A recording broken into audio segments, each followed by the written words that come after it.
মধ্যপ্রাচ্যের আকাশে আজ যুদ্ধের কালো মেঘ। সময় যখন ফুরিয়ে আসে তখন কি নিস্তব্ধতা বাড়ে? ওমান সাগরের নীল জলরাশি আজ বড় বেশি শান্ত, কিন্তু এই শান্ত রূপের আড়ালে লুকিয়ে আছে এক মহাপ্রলয়। বিশ্বের সবচেয়ে শক্তিশালী মার্কিন নৌবাহিনী আর মাটির নিচে লুকিয়ে থাকা ইরানের এক ভয়ঙ্কর মিসাইল বাহিনীর মধ্যে এখন দূরত্ব মাত্র কয়েক মাইলের। একদিকে মার্কিন প্রেসিডেন্ট ডোনাল্ড ট্রাম্পের সরাসরি হুঙ্কার, অন্যদিকে ইসরায়েলের মরিয়া সামরিক পরিকল্পনা। কিন্তু এই সমীকরণের মাঝে দাঁড়িয়ে আছে ইরানের একটি রহস্যময় অস্ত্র, যার ভয়ে খোদ মার্কিন রণতরী এখন পালিয়ে বেড়াচ্ছে। আজ আমরা বিশ্লেষণ করব পেন্টাগনের সেই গোপন বৈঠক এবং ওমান সাগরে ঘটে যাওয়া সেই অবিশ্বাস্য ঘটনার নেপথ্য কাহিনী। শুক্রবার ওয়াশিংটন ডিসি।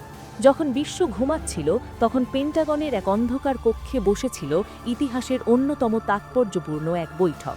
একদিকে মার্কিন জয়েন্ট চিফস অব স্টাফের চেয়ারম্যান জেনারেল ড্যান কেইন, অন্যদিকে ইসরায়েলের সশস্ত্র বাহিনীর প্রধান জেনারেল ইয়াল জামির। বার্তা সংস্থা রয়টার্স বলছে বৈঠকটি ছিল চরম গোপনীয়। ইসরায়েল দাবি জানাচ্ছে ইরানের ওপর এখনই সরাসরি সামরিক হামলা করতে হবে, কারণ ইসরায়েল জানে সময় যত যাচ্ছে ইরানের পরমাণু এবং মিসাইল সক্ষমতা তত বাড়ছে। কিন্তু ট্রাম্প প্রশাসন এক গভীর দোটানায়, একদিকে সামরিক শক্তি প্রদর্শনের দম্ভ, অন্যদিকে ইরানের পাল্টা আঘাতের ভয়।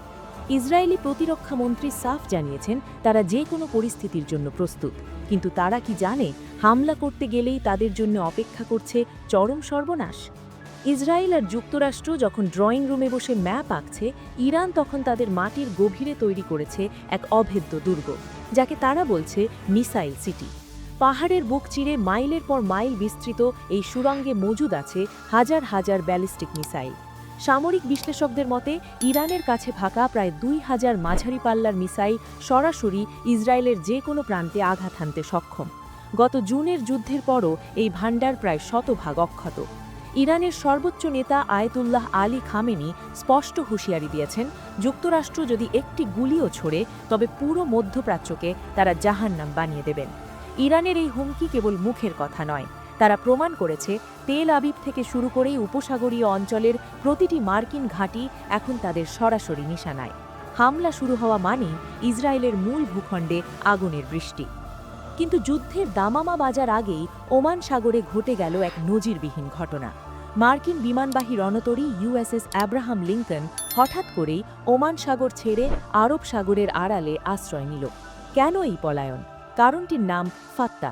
এটি ইরানের তৈরি শব্দের চেয়ে 15 গুণ দ্রুতগামী হাইপারসনিক মিসাইল। এই মিসাইলটির রাডার ফাঁকি দিয়ে মাত্র 120 সেকেন্ডের মধ্যে যে কোনো রণতরীকে সমুদ্রের নিচে পাঠিয়ে দিতে পারে। ডোনাল্ড ট্রাম্প ভালো করেই জানেন ফাত্তার পাল্লার মধ্যে থাকা মানেই নিশ্চিত মৃত্যু। তাই দম্ভ ত্যাগ করে নিজের অবস্থান আড়াল করতে ট্রান্সপন্ডার বন্ধ করে দিয়ে অন্ধকারে গা ঢাকা দিয়েছে বিশ্বের সবচেয়ে শক্তিশালী নৌবহর। এটি কেবল পিছু হটা নয়, এটি আধুনিক যুদ্ধের ইতিহাসে এক বিশাল স্বীকারোক্তি। প্রযুক্তির লড়াইয়ে ইরান এখন ওয়াশিংটনকে সরাসরি চ্যালেঞ্জ জানাচ্ছে। বাইরে যখন যুদ্ধের দামামা, ভেতরে তখন ইরান লড়ছে নিজের জনগণের সাথে। অর্থনৈতিক মন্দা আর দুর্নীতির বিরুদ্ধে বিক্ষোভে প্রাণ হারিয়েছে 3000-এরও বেশি মানুষ। সিএনএন ও রয়টার্স বলছে ওয়াশিংটন আসলে ইরানের ভেতরে গৃহযুদ্ধ লাগাতে চায়। সামরিক চাপের মুখে অভ্যন্তরীণ বিক্ষোভকে উস্কে দিয়ে ক্ষমতার পরিবর্তন ঘটানোই এখন হোয়াইট হাউসের গোপন লক্ষ্য। সরকার একদিকে বিক্ষোভ দমনে কঠোর হচ্ছে, অন্যদিকে জনগণের ক্ষোভ কমাতে নারী মোটরসাইকেল চালকদের ওপর নিষেধাজ্ঞা তুলে নেওয়ার মতো পদক্ষেপ দিচ্ছে। কিন্তু বৈদেশিক শত্রুর প্রশ্নে ইরান আজও এককাঠা। ইউরোপীয় ইউনিয়ন যখন ইরানের বিপ্লবী গার্ডকে সন্ত্রাসী তালিকায় ফেলছে, তখন দেশটির পার্লামেন্টে মার্কিন বিরোধী স্লোগান আরও তীব্র হচ্ছে। এই জাতীয়তাবাদ কি পারবে পশ্চিমা ষড়যন্ত্র রুখে দিতে? তুরস্ক, ওমান এবং কাতার চেষ্টা করছে দুই পক্ষকে আলোচনার টেবিলে আনতে। ইরানের পররাষ্ট্রমন্ত্রী বলছেন তারা যুদ্ধ চান না, কিন্তু ট্রাম্পকে নিষেধাজ্ঞা প্রত্যাহার করতে হবে। মধ্যপ্রাচ্যের ভাগ্য এখন ঝুলছে মাত্র 120 সেকেন্ডের একটি মিসাইল আর কয়েকজন রাষ্ট্রপ্রধানের ইগোর ওপর। পেন্টাগনের গোপন বৈঠক কি হামলার চূড়ান্ত শিলমোহর দিয়েছে, নাকি ফাত্তা মিসাইলের ভয়ে থেমে যাবে ট্রাম্পের রণসজ্জা? একটি ভুল হিসেব, একটি ভুল ক্লিক বদলে দিতে পারে পৃথিবীর মানচিত্র। পৃথিবী কি তাকিয়ে দেখবে ধ্বংসলীলা, নাকি শেষ মুহূর্তে ফিরবে শুভবুদ্ধি? সময় ফুরিয়ে আসছে, কাউন্টডাউন শুরু হয়ে গেছে।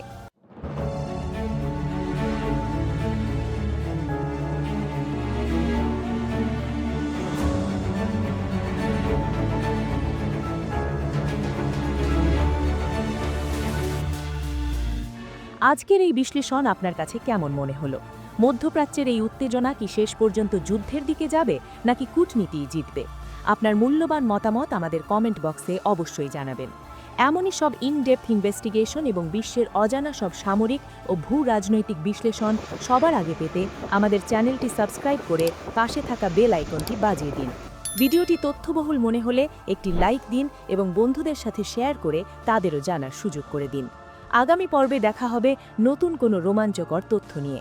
ততক্ষণ পর্যন্ত ভালো থাকুন, সুস্থ থাকুন। আমাদের সাথে থাকার জন্য ধন্যবাদ।